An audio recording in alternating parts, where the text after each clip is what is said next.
Nu-s nimic fără camionul meu! Întoarce-te la mine! Întoarce-te!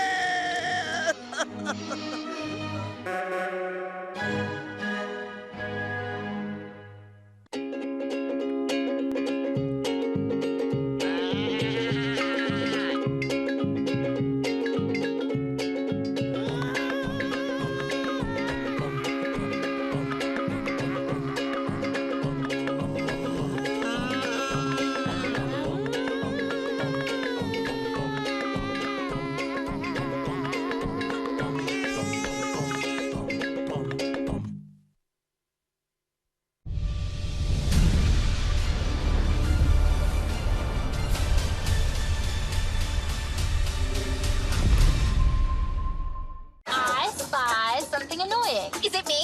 Yes! I knew the joke was on me, but I love to win. Guys, you're not buying a house. Everything sucks. Pick the thing that sucks the least and put it in your mouth. I forgot again that we have a horse. Max, get him out of here. He doesn't know I'm a waitress. Ia-ți doza zilnică de putere feminină. Două fete falite. Astăzi, în jurul orei 17:40 la Warner TV.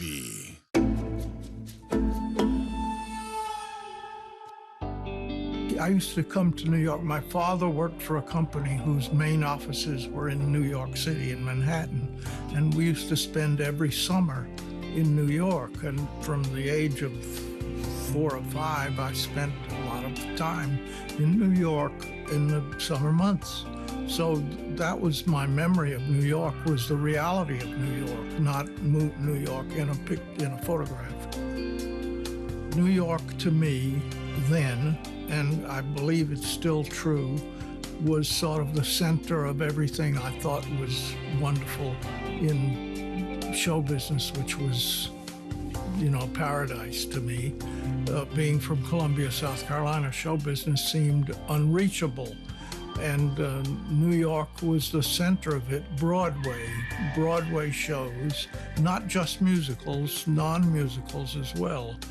And everything about New York, it thrilled me. And coming here, the look of the city, it is a great city to look at. It's a remarkable city because of the rivers and the bridges, and that it's built on rock.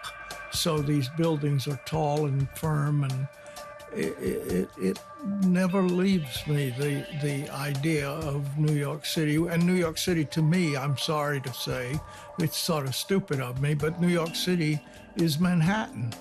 It's not the other boroughs, although I liked the other part of New York, but Manhattan was New York. I was still already alive when they built Radio City and the Chrysler Building, and I believe the Empire State. I was a child, but they were building the Empire State soon after I was born, and I heard all this talk. And New York had these remarkable architectural things about it, and it had everything I was interested in, which was the theater and the shows and wanting to express what you cared about. And it doesn't look like any other city, New York. There's true, other cities have bridges and so on, but it's not. The bridges don't take you to the center of the world. Everything is poured into this little place. I'm not a person who sort of plans. I believe that events carry me along, as they do almost everyone, and I take them as they go. And every time I've moved, it's turned out to be for good reason. But that's just luck. That's just chance. I've lived everywhere. I've lived in Paris for 20 years. I've lived in London. I've lived in Los Angeles, New York, and I've made movies in Brazil and in Greece and everywhere on earth. But New York is the center, the metropolis that takes everything that's happening in the world at the moment, and you're aware of it here.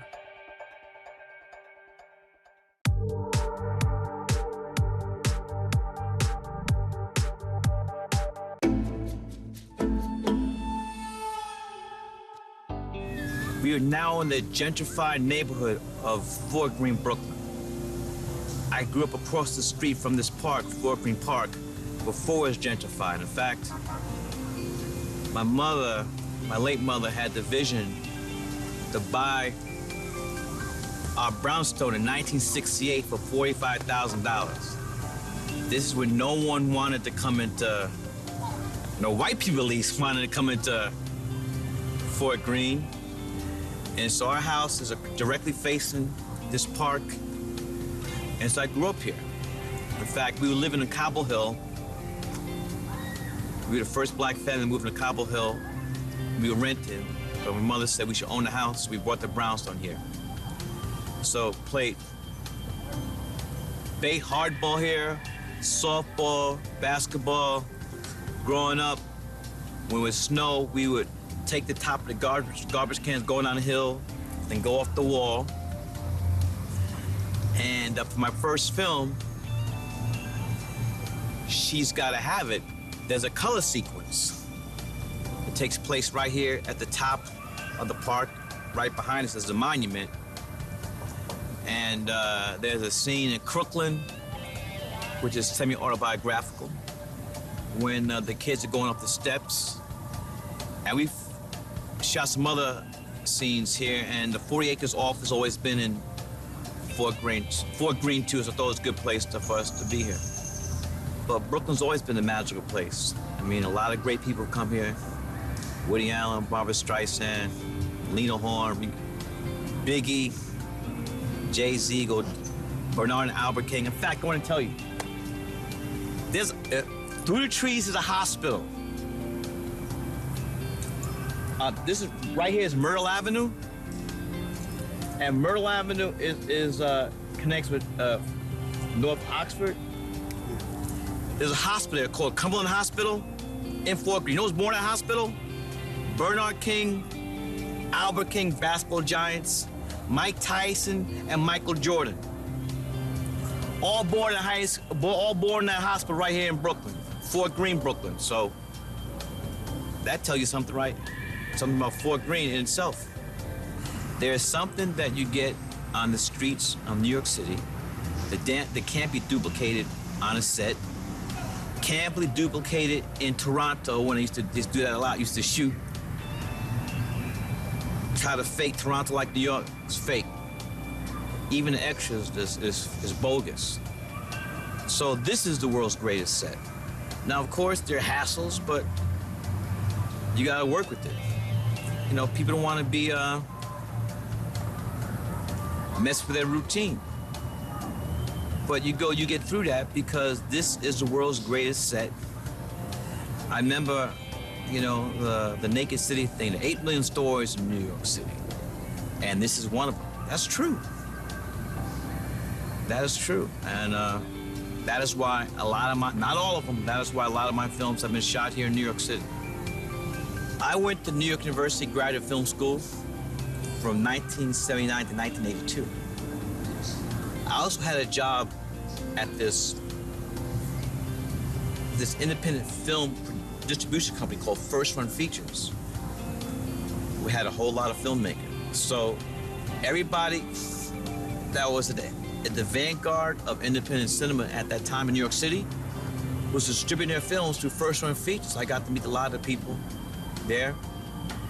And a very important person, John Pearson, who was programming the Bleecker Street Cinema. Very important. Their office and First Run Features office was on the same floor. So I became friends with John, and John was he was the film rep for She's Gotta Have It. Jim Jarmusch was 2 years ahead of me at NYU, and I always try to give, you know, love to Jim because he's very important to film students at NYU. Because when you're in film school, you know, you're reading or you're looking at films of all the greats, but you don't know those people. You don't know those people. A lot of them are dead. And I worked in the equipment room for 3 years, so I checked equipment out. I mean, I saw Jim. Jim's very distinctive look.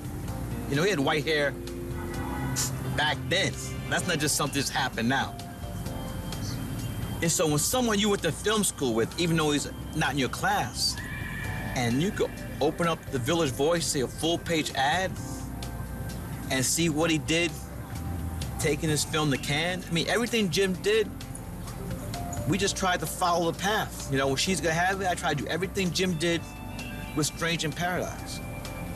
So he was very important because Jim Jarmusch made it seem like it was possible, you know, with his success. I think that, number one, New Yorkers are very arrogant. And I present company included. I remember, you know, I went to school down south at Morehouse, so they used to hate us because all us New Yorkers, we were like, you country ass don't know shit. You know, we had the clothes, we had the dances, we just knew we were hipping these people, hipper. And I mean, there's also a famous New Yorker cover, the map, you know, has New York City, then the Hudson, like, that's where we feel.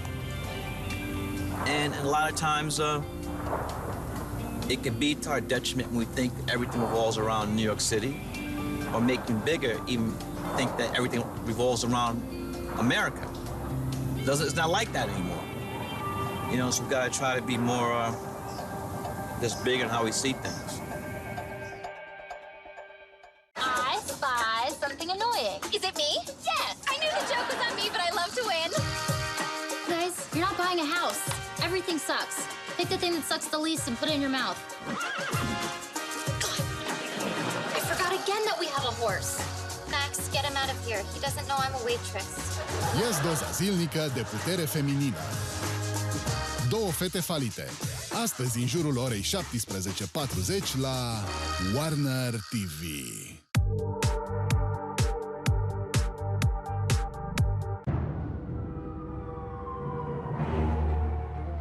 Before you do anything rash, I think you should know that I have the cipher. Hand it over right now. Don't you think we should discuss terms first? Now, who are you? You know what? You probably wouldn't believe me. Oh! Last chance. Who are you? Chuck. Okay. Now, tell me everything, Chuck. There is no way he's gonna believe me. And I don't blame him. I mean, who would believe that the government put all their secrets into one supercomputer, the Intersect, and all those secrets got downloaded into my brain? Of course I can't tell this guy that. Oh, okay. See, the thing is, I kind of, sort of, work for the CIA and the NSA in my off hours when I'm not working in the store. This is kind of like a second job for me. And though I don't look at being lanky of build, you should know that I am probably the most important intelligence asset in the world. That is the single dumbest story I've ever heard.